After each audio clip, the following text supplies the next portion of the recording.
Coming up here at 4, shining a light on addiction. From drugs to sugar, an art exhibit is looking at the different faces that are struggling.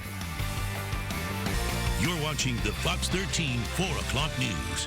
A new exhibit at the Dunedin Fine Arts Center hopes to shine a light on addiction through art. Yeah, this is pretty unique here. 32 artists are hoping to get rid of the stigma and the misconceptions around addiction.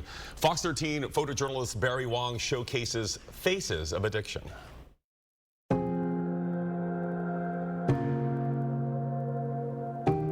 The faces of addiction aren't always what you think they are. It can be anybody. Anybody in your life might be struggling with it. You might not know it. So the faces are truly all of us, and that's what this represents. I think it's probably the greatest threat to the largest number of people in society. Everybody knows somebody or themselves has had addiction issues.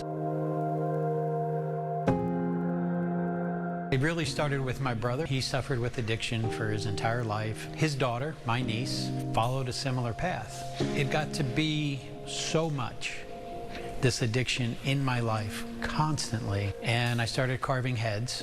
I think to deal with it, I started carving and going to my studio and making more heads and more heads.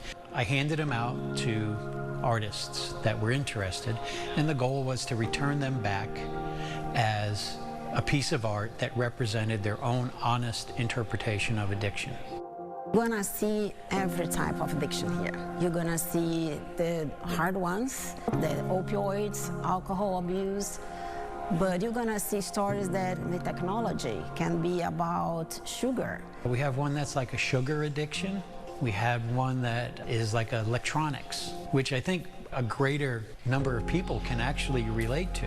And it's real, it's still an addiction. So it's make us look to ourselves and think, what is the addiction that I am surrounded? They are telling us how addiction affects their lives, and they're affected in several levels. Could be personal, just they have the addiction, or it's something that they know, can be their brother, their husband, friends, sister, you name it.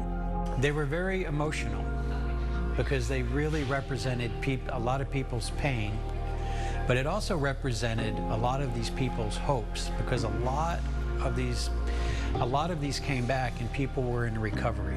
I just hope that this whole exhibit and all of this effort can change one person's path forward. If it does that, it's a win. Faces of Addiction will be on display until February 9th at the Dunedin Fine Arts Center.